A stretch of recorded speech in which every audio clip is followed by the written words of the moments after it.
Nvidia, pahlawan Wall Street atau gelombang AI. Kemunculan bot AI seperti ChatGPT milik OpenAI dan Bard milik Google telah memicu kenaikan besar-besaran harga saham raksasa pembuat chip Nvidia.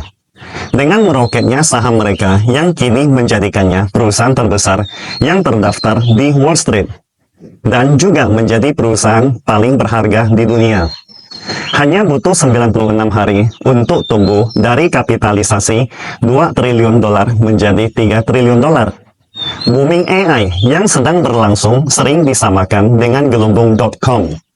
Dan Nvidia sendiri disamakan dengan Cisco Systems, pahlawan booming internet. Pada bulan Maret tahun 2000, Cisco menjadi perusahaan terbesar yang terdaftar di pasar saham AS. 1 dekade setelah debutnya, dengan valuasi mencapai 500 miliar dolar. Namun, para pemegang saham tidak terlalu lama menikmati posisi Cisco di pasar. Tahun 2000 terbukti menjadi akhir dari bubble, dan pandangan yang sangat berbeda terhadap penilaian perusahaan. Apakah nasib serupa menanti Nvidia, bintang baru Wall Street? Antara peluncuran ChatGPT pada tanggal 30 November 2022 misalnya, dan penutupan pasar pada tanggal 23 Februari, harga saham Nvidia meningkat 5 kali lipat, terangkat ke surga investor oleh rasa lapar yang tak terpuaskan akan apa yang disebut kecerdasan buatan generatif. Pada hari itu, Nvidia juga melewati valuasi simbolis sebesar 2 triliun dolar. Ambang batas yang hanya dicapai oleh Microsoft, Apple, dan raksasa minyak Saudi Aramco. Perjalanan ini sungguh membingungkan bagi sebuah perusahaan yang bahkan tidak masuk dalam peringkat 150 perusahaan teratas dunia dalam hal penjualan, dan bahkan tidak masuk dalam 1000 perusahaan teratas dalam hal jumlah karyawan. Akar kesuksesan perusahaan berusia 30 tahun ini terletak pada prosesor grafis GPU atau Graphics Processor Unit, chip dengan kapasitas komputasi yang jauh lebih besar dibandingkan CPU konvensional. Awalnya dikembangkan untuk meningkatkan kualitas grafis video game. Perusahaan yang dijalankan oleh Jensen Huang menemukan jawabannya. Teknologi sangat cocok untuk mengembangkan model bahasa besar yang mendukung antarmuka AI generatif seperti ChatGPT. Kini, para pesaing Nvidia mulai melakukan pengejaran, terutama AMD dan Intel, sudah memasarkan GPU mereka yang berorientasi AI. Sementara Apple, Microsoft, dan Amazon juga telah mengembangkan chip dengan mempertimbangkan AI. Satu-satunya risiko nyata bagi Nvidia adalah jika karena alasan tertentu mereka mengalami penundaan yang tidak terduga. Jika mereka tidak dapat memproduksi cukup banyak GPU tersebut.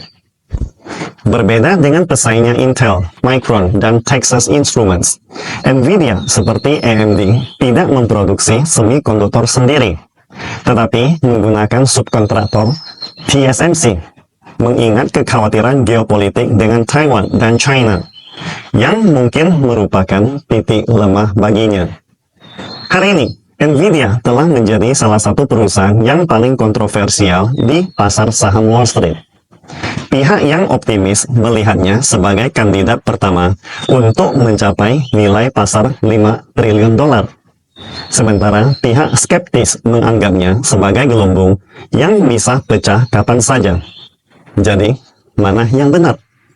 Baru-baru ini, pasar saham Amerika mencatat rekor yang belum pernah terjadi sebelumnya. Nvidia dengan potensi pendapatan lebih dari 100 miliar dolar pada tahun 2024 kini memiliki nilai pasar yang melampaui semua perusahaan raksasa teknologi lainnya, mencapai puncak sebagai raja saham dunia. Pada tanggal 18 Juni lalu, setelah harga sahamnya naik 300 kali lipat dalam 10 tahun terakhir, nilai pasar Nvidia mencapai 3,34 triliun dolar, mengalahkan Microsoft. Pada bulan Februari tahun ini, nilai pasar Nvidia baru saja melewati 2 triliun dolar. Namun, dalam kurang dari 4 bulan, nilainya melonjak menjadi 3 triliun dolar. Nilai pasar Nvidia yang melampaui Microsoft membuktikan bahwa nilai pasar tidak hanya bergantung pada pendapatan dan laba, tetapi juga pada kecepatan pertumbuhan yang luar biasa. Misalnya, pada tahun 2023, pendapatan Nvidia mencapai 60,9 miliar dolar, hanya 28,5% dari pendapatan Microsoft. Namun, labanya sebesar 29,8 miliar dolar atau 41,2% dari laba Microsoft, menunjukkan kemampuan menghasilkan keuntungan yang lebih tinggi.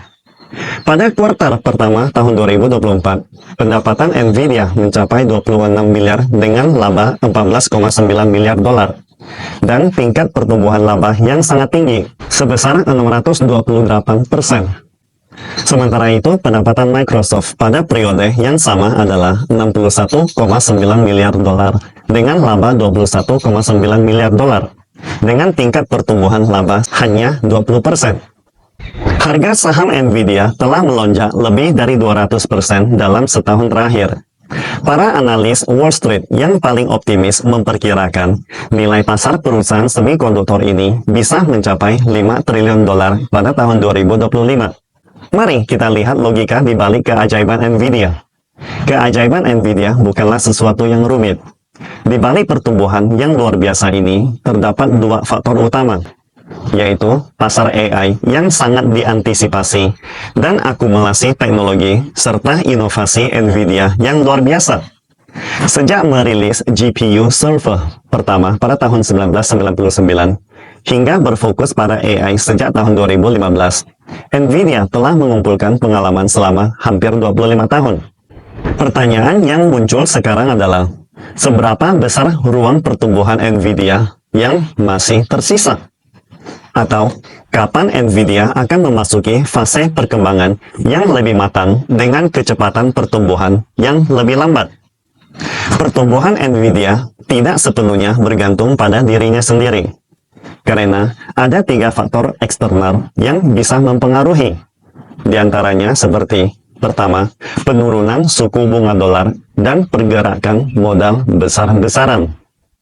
Pertumbuhan luar biasa di pasar saham Wall Street selama 2 tahun terakhir didorong oleh pencetakan dolar yang membabi buta sejak tahun 2020. Peningkatan besar utang nasional AS yang setinggi langit dan kenaikan suku bunga yang menarik modal dunia untuk kembali ke AS. Jika suku bunga dolar turun dan modal besar kembali mengalir keluar AS untuk mencari investasi global, maka bisa dipastikan skala modal di pasar saham Wall Street akan menyusut, mengembalikan pasar ke tingkat yang lebih normal. Kedua, akankah ekonomi AS mengalami pendaratan keras atau lembut? Masih perlu diperhatikan lebih mendalam. Seperti diketahui, pemalsuan data GDP AS dan ekonomi AS telah menikmati pertumbuhan yang tinggi. Tetapi, pada kuartal pertama tahun ini, tingkat pertumbuhan GDP turun menjadi 1,3%. Jika ekonomi AS tidak menunjukkan keajaiban pertumbuhan lagi, maka pasar saham Wall Street juga tidak akan terus melonjak. Ketiga, inovasi AI di AS masih tersisa seberapa besar ruang dan kecepatannya. Kecerdasan buatan atau AI kemungkinan menjadi inti dari revolusi industri 4.0. Selama AI terus berkembang, maka ruang pertumbuhan Nvidia akan tetap ada. Namun, pesaing seperti Intel, AMD, Samsung, dan Huawei juga akan segera menyusul. Just FYI, pasar China telah mengkontribusi hampir 30% untuk penjualan Nvidia. Lalu, ada netizen bertanya, apakah Nvidia hanya gelembung besar? Jika dilihat dari 3 faktor di atas, ekonomi dan pasar saham AS mungkin adalah gelembung besar. Begitu juga industri AI. Tetapi Nvidia sendiri memiliki teknologi dan produk yang sangat kuat. Jika ekonomi AS, pasar saham Wall Street, dan industri AI mengalami penurunan dalam 2 hingga 3 tahun ke depan, maka ruang pertumbuhan Nvidia sudah pasti akan menyusut. Bila demikian, Nvidia masih akan tetap menjadi perusahaan penting, namun dengan pertumbuhan yang lebih lambat nantinya. One thing for sure, Nvidia tidak bisa tumbuh pesat tanpa lingkungan eksternal yang mendukungnya. Bubble akan terus berlanjut hingga tidak ada lagi. Hal terbaik yang harus dilakukan dalam sebuah bubble adalah tetap berada di jalur yang benar, mengikuti kawanan, selama Anda tahu kapan sapi jantan akan memberi sinyal. Akan tetapi, disitulah tantangannya. Karena Anda hampir tidak mungkin mengetahui kapan sebuah gelembung akan berakhir.